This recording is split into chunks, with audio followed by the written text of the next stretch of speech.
Okay, two scenarios. One, you just watched the Fallout TV show and you're thinking about playing the games for the first time. Two, you just watched the Fallout TV show and as a veteran player you're thinking about heading back in. Well, whichever, we've got you. Here's your comprehensive guide to the Fallout series.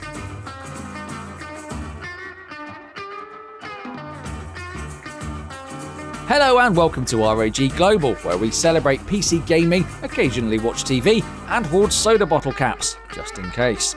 The Fallout TV show has been one of 2024's pop culture events, and it's brought in a huge new audience to the game series. So maybe you want to find a place to start as a new player, or maybe you want to fill in the gaps having completed some of the series. Either way, it's a great excuse to have a chat about Fallout, isn't it? All the games featured in this video are available on Xbox Game Pass for PC, which means if you have an ROG Ally handheld PC, you can take the post-nuclear role-playing with you anywhere. It also means that a collection of releases that goes all the way back to 1997 is super convenient to install and play on modern machinery. So that's a win for any device. Let's stock up on Radaway, prepare our eyes for every possible shade of brown, and get stuck into the Fallout series, starting right back with the original. War never changes. Fallout, a post-nuclear role-playing game, to give it its full title, was a very different experience to Bethesda's first-person 3D open worlds of recent years. It's a dark, brooding isometric RPG with turn-based combat and an unwillingness to hold your hand that by modern sensibilities can sometimes feel baffling and obtuse. It also happens to be totally worth it. You're a humble vault dweller who's sent out into the wasteland to save the day when your home vault's water filter gives up. A journey that takes you through Junktown, Shady Sands, the city of Necropolis, several other vaults, a military base, and the Grim Cathedral, where humans are being lured to turn them into super mutants by the Master, the absolute best baddie the series has ever had, by the way. Do you join the Unity, or do you die here? Join. Die! What's striking about Fallout is that all the way back in 1997, the setting felt so fleshed out. So many of the elements that you see in the new TV show and nod to yourself saying, oh yes, that's Fallout alright, they're all here. The Pip-Boy, the blue jumpsuit, the super mutants in the Stimpaks and Radaways. Interplay had a more comedic sensibility than the studios who later inherited the series, but the foundations they established within just one isometric RPG and some low-resolution 90s textures would sustain one of the biggest franchises in gaming for decades to come.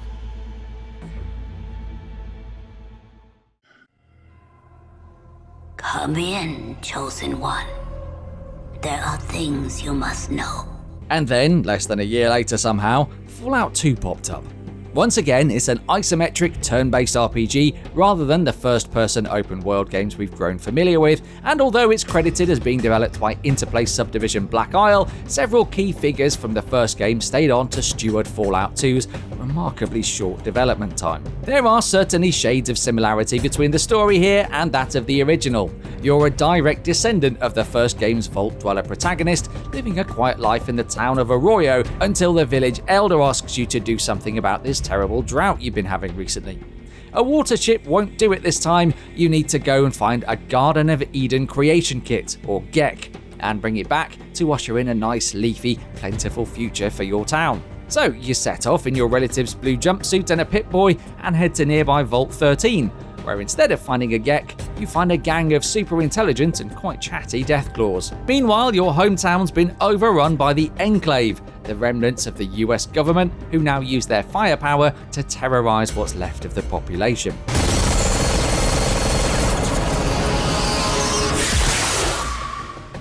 It's remarkable Fallout 2 turned out this witty, surprising, and full of memorable exchanges. It's maybe not surprising that it's shipped full of more bugs than a 2-star hotel buffet, and that issues with the original game's turn-based combat carried over into this game unchecked. If you can put up with some repetitive gunfights and less than Mensa-grade companions, you get a hell of a story out of this one though. So you're the new replacement? You are out of uniform, soldier! Where is your power armor? And then 10 years passed. It's funny to look back on now, but it wasn't until Fallout 3 arrived in 2008 that the series really took on the blockbuster dimensions we associate with it today. With Oblivion developer Bethesda Game Studios now in charge, so much of the mechanical DNA changed. Gone was the turn-based battling, the isometric viewpoint and the pre-rendered backgrounds, replaced by an Oblivion-style first-person view and FPS-style combat supplemented with a VAT system that let you aim at specific body parts and do stat checks for damage, in a nod to the old-school combat system of its predecessors. But so much of the world carried over too. You're experiencing it through fresh eyes here as Liam Neeson's tiny baby in a brilliantly worked growing up in a vault montage. But the mid-century aesthetic, the jumpsuits, the technologies and the mutants are all back like old friends you haven't seen since Boyzone were in the charts. Where before Fallouts 1 and 2 were irreverent stories with punchlines and pop culture references aplenty, what Fallout 3 brought was a cinematic kind of narrative heft. You're not going after a technological doohickey, you're searching for your father, and you're doing it with what feels like far more freedom than the previous games allowed. Also, shout out to Dogmeat, the canine companion from 1 and 2, making a return appearance here and proving one of the absolute highlights of the experience.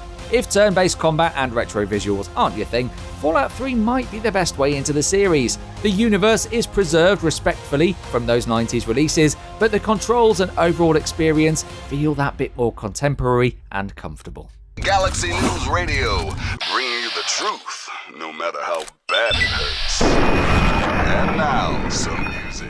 This is the first of the spin-offs we're covering, but if you're a real completionist, it's also worth checking out not just Obsidian's Fallout New Vegas, but also Fallout Tactics and Brotherhood of Steel from the early noughties, the Fallout Shelter mobile game, and hey, why not, Fallout Pinball 2. Humankind is done! This is the age of the super mutant! Anyway, New Vegas. You're a courier who survives an assassination attempt and then, quite reasonably, decides to track down whoever made the attempt on your life. This leads to an epic journey across the Mojave Desert and sees an all-out war break out between the factions vying for it. There's a lot of similarity to Fallout 3 in terms of presentation, since it shares a game engine and probably a huge amount of art assets, but Obsidian's authorial tone is strikingly different. This is a darker, moodier, more uncompromising Fallout that wants you to feel like you're constantly just scraping by to survive, and the infamous hardcore difficulty mode is the epitome of that. Aside from being squished into a submissive paste by hardcore mode, the other thing people remember about this game is the late great Matthew Perry's performance as Benny, the chairman of New Vegas. What in the goddamn? His self-aware, sardonic delivery is perfect for a sleazy gangster politician, and he is, of course, sadly missed. At least New Vegas is still available for us to play whenever we feel like a darker slice of Fallout.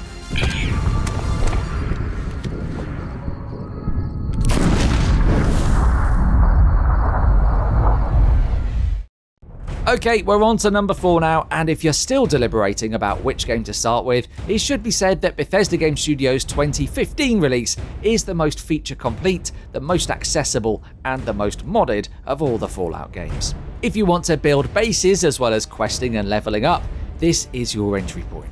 Having spent the first 2 games in California and Fallout 3 in Washington DC, we find ourselves in the Massachusetts Commonwealth this time, 10 years after the events of Fallout 3 and the nuclear disaster that wiped out humanity and serves as a prologue in this game. You're the sole survivor of Vault 111, where civilians fleeing the nuclear attack were tricked into being frozen into cryogenic sleep, and where your son Sean was taken away by a mysterious group at some point afterwards. As you wake up and realise that everyone else perished inside their cryo chambers, you've got, well, quite a lot of questions. So you head out into the Commonwealth. The rest is up to you. There are 13 possible companions, numerous sites to build up camps where you can get super granular about placing furniture and assigning chores, and tens of hours of quests to embark on the mission to track down your lost son. It's interesting to look back and contrast how differently Fallout 1 and 4 play. They belong to different genres as well as different gaming generations, and yet thanks to how sharply drawn the setting is, somehow they do still feel like pieces of the same whole. Well, all right. Maybe our luck's finally turning around. Finally, let's tackle Fallout 76, a shared world spin-off from their main series and the most recent Fallout release to date. This is probably the biggest departure from the original formula to date too, and the boldest. A Fallout open world that you can play either solo or in a party of up to 4. As you'll remember, it had a rocky start. Partly due to technical issues and partly conceptual, Fallout 76 wasn't the same blockbuster success that its mainline relatives enjoyed. But over the years, the team's been consistently chipping away at it, and the consensus is that exploring a shared world Fallout game is actually pretty fun now.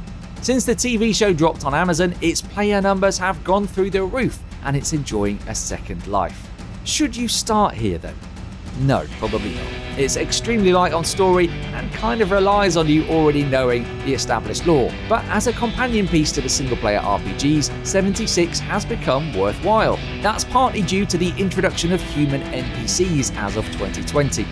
Originally, the game played out via voice logs and robots, and that created the feeling like you were strolling around a Fallout game out of hours after the actual game had packed up and left West Virginia for somewhere else. Now the humans are back, it feels more of a lived-in place, more of a familiar Fallout-style questing experience. So if you're still hungry for post-nuclear exploration after investigating the main releases, you could do worse than heading to Fallout 76 for a poke around. And when you hear adventure calling, when you're looking for some kicks, answer the call of Vault. Answer the call of Vault. Answer the call of Vault 76.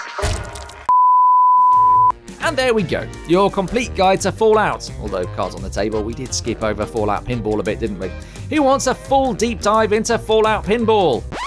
Anyone? No, thought not. Anyway, please tell us about your personal favourite memory from the whole Fallout series down in the comments, subscribe to this channel for more, and leave us a like if you're about to replay a classic Fallout. And we'll catch you in another one.